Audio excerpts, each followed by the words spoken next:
1 year had passed since Teiho's broadcast. The world had changed more in those 12 months than in the previous century. The Noctari were no longer a secret. They were partners, friends, family, in some cases. The day the first Noctari delegation arrived on Earth was something Teiho would never forget.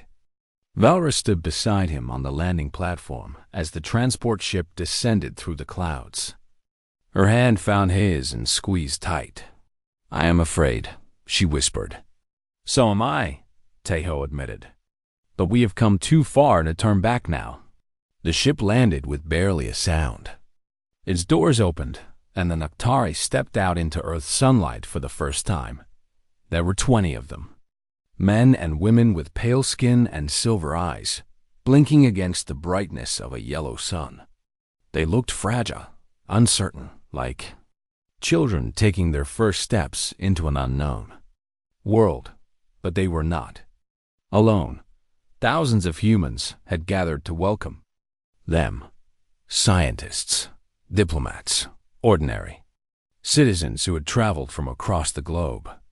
They did not carry weapons. They carried signs with messages of peace and welcome. Some had brought food and gifts.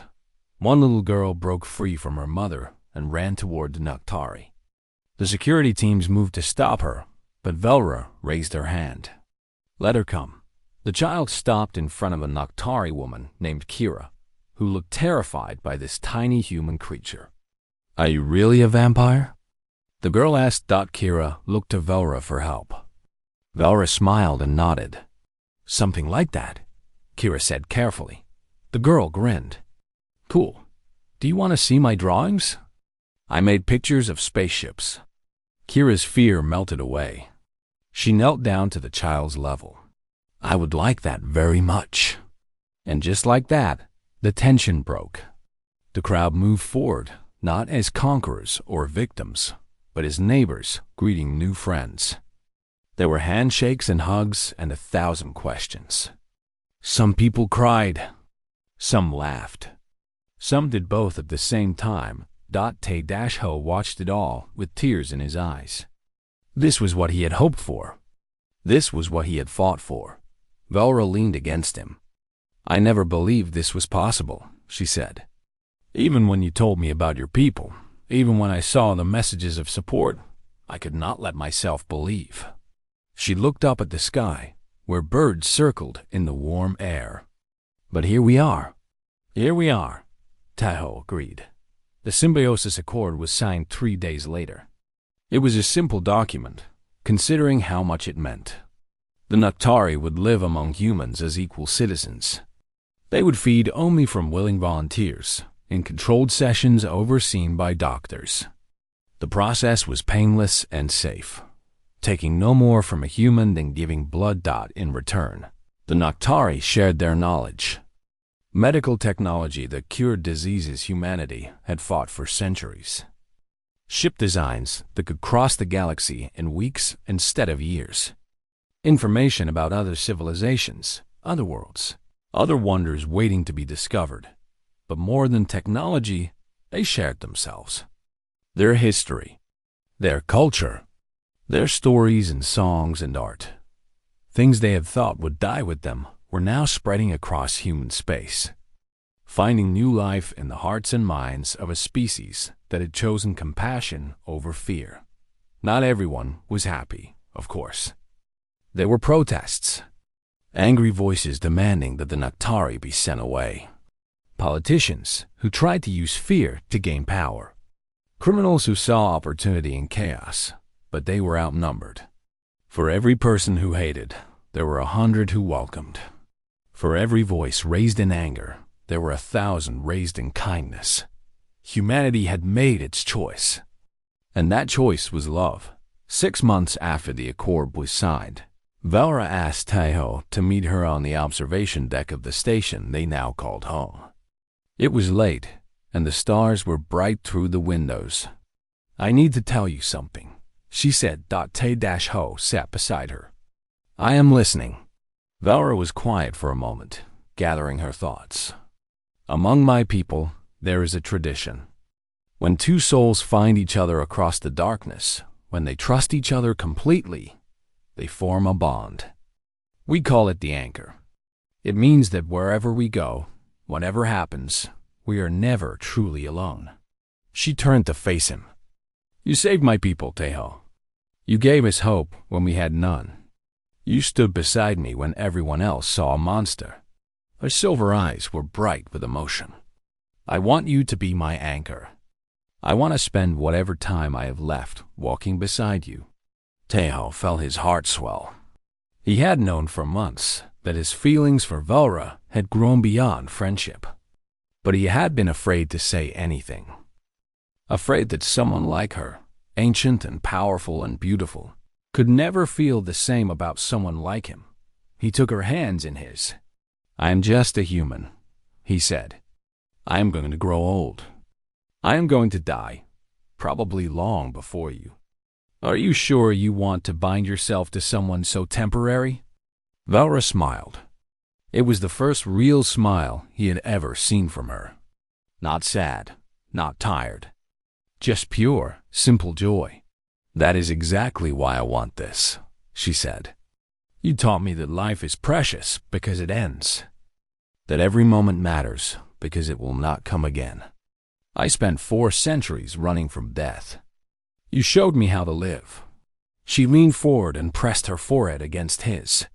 I choose you, Kang Tejo, for however long we have. I choose you. Tejo closed his eyes. He thought about everything that had happened. The derelict ship, the darkness, the fear, and then the light that followed. I choose you too, he said. Outside the window, the stars continued their eternal dance.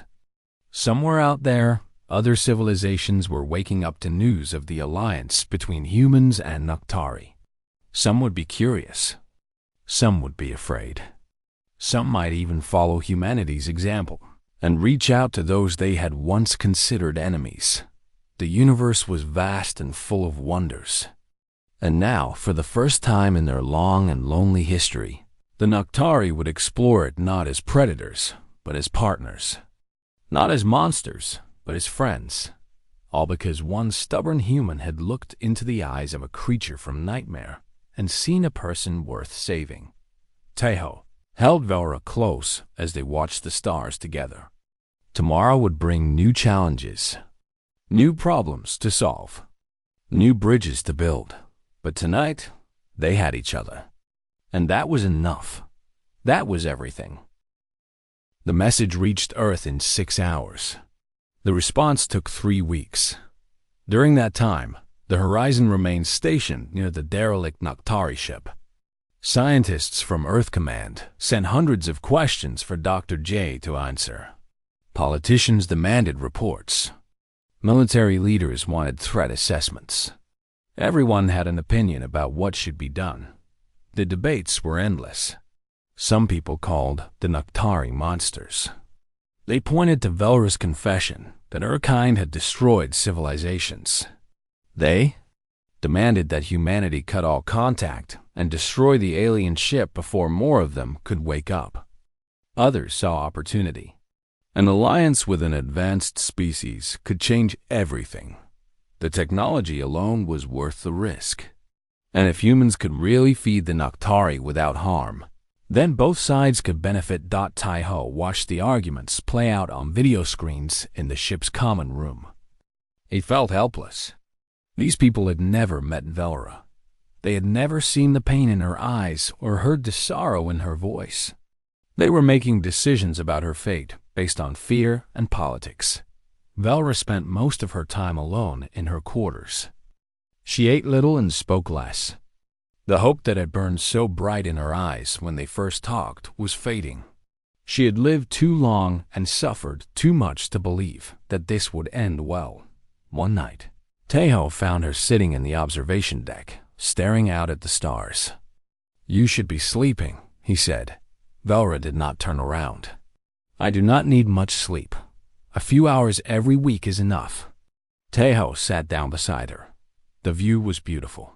Millions of stars stretched across the darkness like scattered diamonds. They are afraid of you, he said quietly.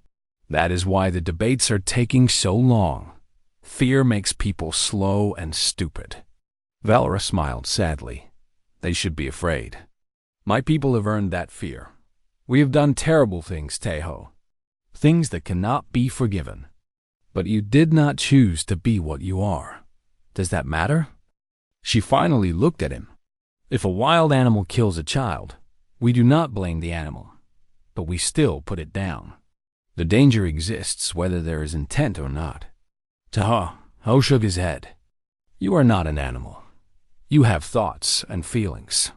You feel guilt and shame for what your kind has done. That matters. Does it? Velra's voice was tired.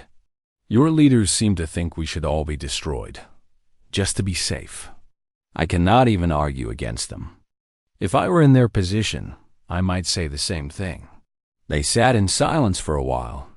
Outside, a distant nebula glowed purple and gold. I am going to do something, Taiho said, finally.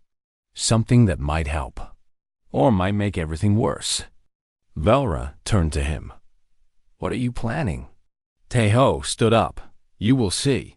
The next morning, he walked into the communication center and requested a direct broadcast to Earth. Not to military command, not to politicians. To everyone. Captain Hannah tried to stop him. You cannot do this. There are protocols, channels. You cannot just broadcast to the entire human population without permission. Watch me, Taiho said. He sat down in front of the camera and pressed the transmit button. His face appeared on screens across dozens of worlds. In homes and workplaces and ships scattered throughout human space. Billions of people saw him, though many would not watch until later. My name is Kang Taiho, he said. I am a xenobiologist aboard the exploration vessel Horizon. 3 weeks ago, I made first contact with an alien species called the Noctari. What I am about to tell you will sound unbelievable, but I swear on my life that every word is true. He told them everything. About finding Velra, about her feeding on him, about the curse that had plagued the Noctari for thousands of years, and about the discovery that humans could survive what no other species could. The Noctari are dying, he said. There are fewer than 200 of them left. They put themselves in stasis because they could not bear to hurt anyone else. They chose extinction over causing more pain. His voice grew stronger, but we can save them. Our bodies can give them what they need without being destroyed. We can be the answer to their prayers. He leaned closer to the camera. I know you are afraid. I was afraid too, at first. But I have spent weeks with one of them. I have seen her cry over the civilizations her kind accidentally destroyed. I have watched her refuse to feed even when she was starving, because she was terrified of hurting me. She is not a monster. She is a person, just like you and me, trapped by a biology she never asked for. Taiho took a deep breath. Humanity has always defined itself by our strength. Not strength of weapons or technology, but strength of spirit. We survive things that should kill us. We get back up when we are knocked down. We refuse to give up, even when all hope is lost. He smiled slightly. That strength, that stubborn will to live, is what makes us special. And now we have a chance to use it for something greater than ourselves. He straightened in his chair. I am asking you, all of you, to consider something. Not out of fear or greed or politics, but out of simple compassion. There is a dying race out there that has spent centuries punishing themselves for crimes they could not prevent. We have the power to save them. We have the ability to show the universe that humanity is more than just survivors. We are healers, helpers, friends to those who have none. He paused, letting his words sink in. I do not know what will happen next. That decision belongs to all of us, not just me. But I wanted you to know the truth before you made up your minds. Thank you for listening. He ended the broadcast. Captain Hannah stood behind him, her face unreadable. You just went over the heads of every authority in human space. You know there will be consequences. I know, Teo said. But they were going to bury this. Classify it. Make the decision in some dark room without ever letting ordinary people have a voice. He stood up. This should not be decided by politicians. This is too important. For a moment, Hana was silent. Then, slowly, she nodded. You might be right, she said. I guess we will find out. The response came faster than anyone expected. Within days, millions of messages flooded in from across human space. Not from governments or militaries, from ordinary people. And most of them said the same thing. We want to help. The airlock of the horizon opened with a hiss of air. Captain Yoon Hana stood on the other side with 6 armed soldiers behind her. Their weapons were raised and pointed directly at Velra. Step away from him, Hana commanded, her voice hard as steel. Now, Taeho moved between Velra and the guns. Captain, wait. She is not a threat. She held you prisoner for 3 days, Hana said. She disabled your communicator. She refused to respond to any of our signals. In what universe is that not a threat? Please, Taeho said. Lower your weapons and let me explain. What I have learned changes everything. Hana studied him for a long moment. Her eyes moved to Velra, who stood perfectly still behind Taeho. The alien woman made no move to defend herself. She simply waited. Finally, Hana raised her hand. The soldiers lowered their weapons, but did not put them away. Talk, Hana said. And it better be good. They gathered in the medical bay. Dr. Beekjay ran every test he could think of on Taeho, while the others listened to his story.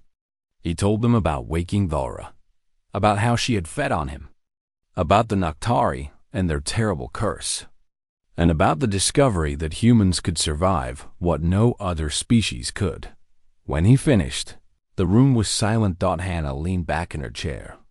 You are telling me that this woman is basically a vampire, and that humans are somehow immune to her feeding? Not immune, Taeho corrected. We regenerate. She took my life essence, and my body made more. It is like giving blood. We lose some, but we grow it back. Dr. J looked up from his equipment. The tests confirm it. Taeho's cellular structure shows signs of rapid regeneration at a level I have never seen before. His vitality markers are completely normal. There is no sign of the damage she described. He walked over to the main screen and pulled up a series of charts. I compared his readings to the data Velra provided about her previous, victims. He paused, looking uncomfortable with the word. In every other case, the subject's neural activity dropped to near 0 within hours. Their life signs remained stable, but their consciousness was essentially erased. Taeho shows none of these effects. Why? Hana asked. What makes us different? Dr. J shook his head. I have a theory, but it is just a guess. Humans have an unusually high capacity for recovery. We heal faster than most species. We adapt to new environments quicker. Our brains are incredibly resilient to trauma. He looked at Velra. Maybe that same resilience applies to whatever it is you take from us. Velra spoke for the first time since boarding the horizon. Her voice was quiet, almost shy in the presence of so many strangers. There is more to it than physical recovery, she said. When I feed, I do not just take energy. I take will, the desire to live, the spark that makes a being more than just flesh and blood. She looked at Taeho. Most species have this spark, but it is fragile. Once taken, it does not return. But humans are different. Your will to live is not stored in one place. It flows through everything you are. When I take it, more rises up to replace it. It is like trying to empty an ocean with a cup. Hana stood up and walked to the window. Outside, the stars burned cold and distant. Let us say I believe all of this, she said. What exactly are you asking for? What do you want from humanity? Velra stepped forward. The soldiers tensed, but she ignored them. I'm asking for a chance, she said. My people are dying. We have accepted our extinction because we could not survive without hurting others. But if humans can give us what we need without being destroyed, then perhaps there is another path. You want to feed on us, Hana said flatly. Only from those who agree. Only what they can spare. Velra's silver eyes were bright with emotion. In return, we would offer everything we have. Our technology is far beyond yours. We have traveled the stars for thousands of years. We know secrets of the universe that your scientists have not even dreamed of. We could share all of it. Dr. J raised his hand. Captain, if even half of what she is saying is true, this could be the most important discovery in human history. An alliance with an advanced alien species? Access to technology that could take us centuries to develop on our own? This is exactly what the space program was created to find. Hannah turned to face him. And what about the risks? We are talking about letting aliens feed on human beings. What if she is wrong? What if some people do not regenerate like Tejo? What if this is all just a trick to get access to a new food source? The room went quiet. Everyone looked at VLRA. The alien woman bowed her head. You are right to be cautious. I would be suspicious too, in your position. I can only tell you what I know to be true. I have spent 4 centuries hating myself for what I am. I have watched civilizations fall because of my kind's hunger. I would rather die than cause that kind of destruction again. She raised her head and met Hana's eyes. Test me. Study me. Do whatever you need to do to prove that I am telling the truth. I will hide nothing. I will submit to any examination. All I ask is that you give my people a chance before you judge us. Tejo stepped forward. Captain, I was her prisoner for 3 days. She could have killed me at any time. Instead, she fed me. She kept me warm. She answered every question I asked, even when those questions were painful for her. He took a deep breath. I believe her. I think we should at least try. Hannah was silent for a long time. The weight of the decision pressed down on everyone in the room. This was not just about one ship or one crew. This was about the future of 2 entire species. Finally, she spoke. I am going to contact Earth Command. This is too big for me to decide alone. They will want to know everything, and they will probably send scientists and diplomats and politicians. She looked at Velra. Until then, you will stay on this ship as our guest. Not a prisoner, but not free to leave either. Can you accept that? Velra nodded slowly. I can. Good. Hannah turned to her crew. Nobody talks about this to anyone outside this room until I give the order. The last thing we need is panic spreading across the fleet. She paused at the door. And someone find our guest some proper clothes. She looks like she has been wearing that robe for 300 years. Despite the tension, Tejo felt a small smile cross his face. They had taken the first step. Whatever came next, at least they were moving forward. And somewhere in the darkness of space, nearly 200 Noctari waited in frozen sleep, dreaming of a future they had never dared to believe in. That future was finally beginning. 3 days passed inside the alien ship. Te-Ho had tried everything to escape. He looked for weak points in the walls. He searched for other exits. He even tried to reason with the woman called Velra. Nothing worked. The ship was her home, and she knew every corner of it. She was always one step ahead, but she did not hurt him. That was the strange part. She brought him food that came from a machine in the wall. It did not taste like anything Tejo knew, but it filled his stomach. She gave him blankets when he shivered from the cold. She even fixed the lights in his room so he would not have to sit in darkness, She watched him constantly. Those silver eyes followed his every movement.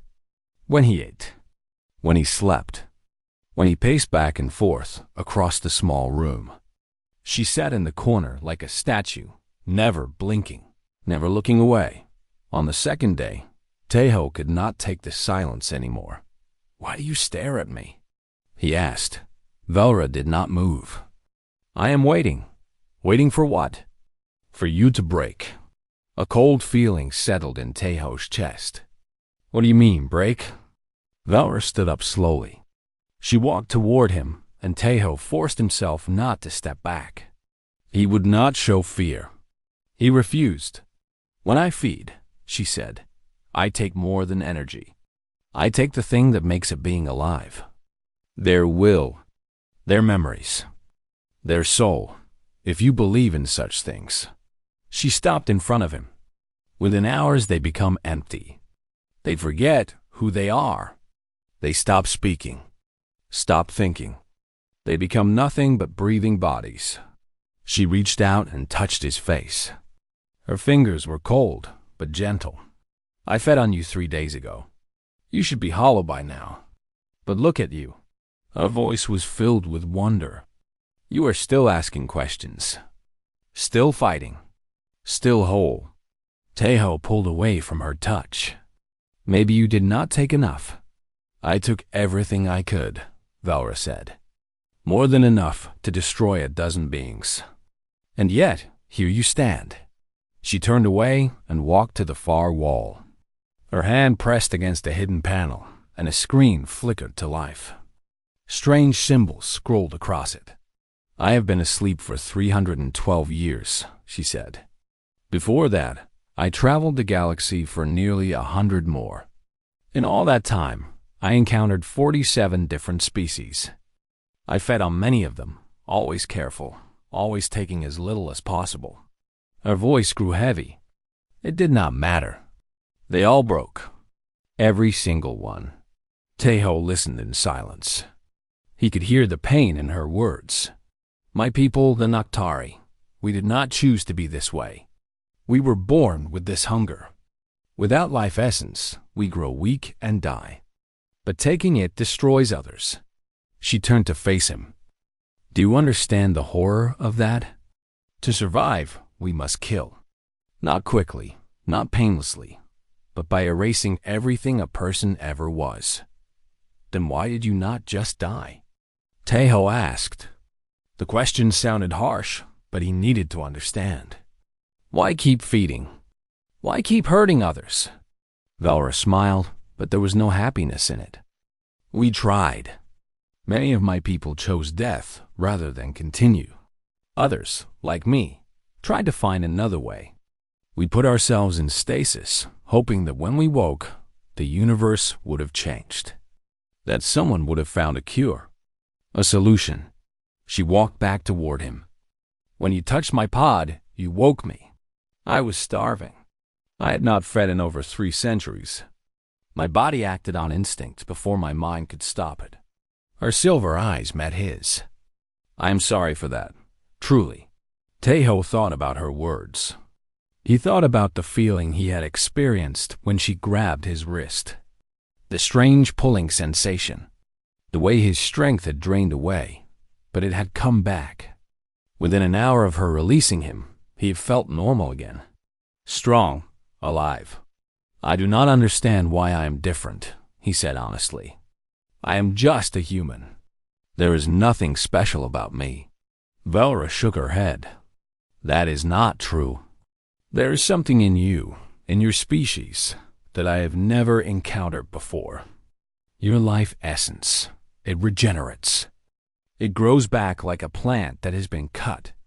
I took everything from you, and your body simply made more." She grabbed his hand and held it up between them. "Do you know how precious that is? For 400 years, I have dreamed of finding someone I could feed on without destroying. Someone who could survive.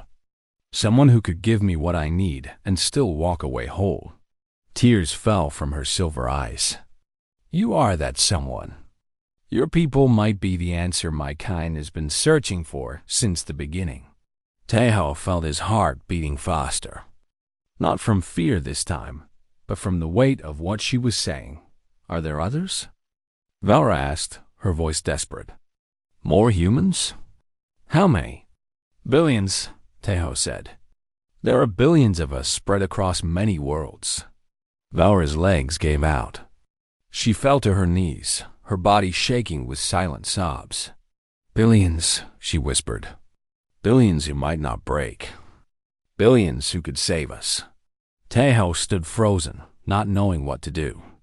This powerful creature who had captured him, who had fed on his very soul, was now kneeling before him like a beggar asking for mercy. He knelt down beside her. Tell me everything, he said. Tell me about your people. Tell me what you need. Maybe we can find a way to help each other. Velra looked up at him. For the first time since he had met her, he saw something other than hunger and sorrow in her eyes. He saw hope. The Noctari are dying, she said. There are fewer than 200 of us left, scattered across the galaxy. Most are in stasis like I was, starving themselves to avoid hurting anyone else. We have accepted extinction as our fate. She took his hands in hers. But if what you say is true, if humans can truly survive our feeding, then everything changes. We would not have to die. We would not have to destroy. We could live, truly live, for the first time in our entire history. Taeho thought about his crew on the horizon. He thought about Earth. He thought about all the people he had left behind. Could humanity really be the answer to this ancient race's prayers? I need to talk to my people, he said. I need to tell them what I have learned. Will you let me do that? Velra hesitated. The fear of false hope still lingered in her eyes. If you leave, you might not come back. Your people might see us as monsters and destroy us. Maybe, Taeho admitted. But if I stay hidden here forever, nothing will change. You will never know if there is a future for your kind. He squeezed her hands. Trust me. Let me try. For a long moment, Velra said nothing. Then, slowly, she nodded. I will trust you, Taeho. You are the first person in 4 centuries that I have chosen to trust. She stood and helped him to his feet. But I will come with you. Whatever happens next, I want to face it together. Taeho nodded. Together, they walked toward the airlock. The universe was about to change forever. The ship was dead. Taeho could see that even before he stepped inside. No lights, no hum of engines. Just silence and the cold emptiness of space. He floated through the airlock with his flashlight cutting through the darkness. The walls around him were not made of metal like human ships. They looked like glass or crystal, smooth and pale blue. Strange symbols covered every surface, carved deep into the material. Taeho did not recognize any of them. Horizon, this is Taeho, he said into his communicator. I am inside the vessel. No signs of life. The technology here is unlike anything in our database. Captain Yunhana's voice crackled back. Copy that. Proceed with caution. We are monitoring your signal. Taeho moved deeper into the ship. His boots made no sound in the zero gravity. The air was thin but breathable. Someone had designed this place for living creatures, but whoever they were long gone. Or so he thought. He found the central chamber after 10 minutes of searching. It was a large circular room with a high ceiling that disappeared into shadow. In the middle of the room stood a tall structure made of the same crystal material. It glowed faintly, the only light Taeho had seen since entering the ship. Inside, the structure was a woman. Taeho stopped breathing for a moment. She floated within the crystal like someone frozen in ice. Her skin was pale white, almost silver in the dim light. Her hair was long and black, spreading around her face like ink in water. She wore a simple dark robe that hung loose around her thin body. She was beautiful. Not in a human way, but in the way a winter moon is beautiful. Cold, distant, perfect. Horizon, Tejo whispered. I found something. There is a being here. Humanoid female. She appears to be in some kind of stasis pod. Is she alive? Captain Hannah asked. Tejo looked closer. He could see no movement, no breath. But something about her made him feel like she was not dead. Just waiting. I cannot tell, he said. I am going to examine the pod. He reached out his hand and touched the crystal surface. The moment his fingers made contact, cracks spread across the structure like breaking ice. Tejo jumped back in surprise, but it was too late. The crystal shattered into 1,000 pieces that floated away into the darkness. The woman fell forward. Her eyes snapped open. Tejo had never seen eyes like hers. They were completely black, except for the irises, which burned silver like starlight. Those eyes locked onto him with an intensity that made his whole body go cold. She moved. Faster than anything Tejo had ever seen. One moment she was floating in front of him. The next she was right there, her hand wrapped around his wrist like a chain. Wait. Tejo started to say then he felt it. A pull. Something deep inside his chest was being drawn out through his skin. It was not painful exactly, but it was wrong. Like his very life was being sucked away. His vision went blurry. His legs felt weak. He tried to pull away, but her grip was impossible to break. Then she stopped. Her silver eyes went wide. She released his wrist and stepped back, staring at him like he was something impossible. You, she said. Her voice was soft and low, like wind through dead leaves. She spoke in a language Tejo did not know, but somehow he understood her. The words seemed to form directly in his mind. You are different. Tejo grabbed his wrist where she had touched him. The skin tingled but showed no marks. His heart was pounding fast, but he was alive. He was still himself. Who are you? He demanded. What did you just do to me? The woman did not answer. She was still staring at him with those impossible eyes. Her expression changed from shock to something else. Something that looked almost like hope. Horizon to Tejo. We detected a life sign spike. What is your status? Tejo reached for his communicator, but the woman moved again. She grabbed his arm and pulled him toward the back of the chamber. A door opened in the crystal wall, revealing a dark corridor beyond. Let me go, Tejo shouted, struggling against her grip. She did not speak. She did not slow down. She dragged him through corridor after corridor, deeper into the ship. Tejo tried to fight, but he might as well have been fighting against a machine. Her strength was beyond anything human. Finally, they reached another room. This one was smaller, filled with strange equipment and a platform that looked like a bed. The woman released him and stepped back toward the door. Tejo! Tejo, respond. Captain Hana's voice was frantic in his ear. He reached for his communicator, but the woman raised her hand. A wave of force hit his equipment.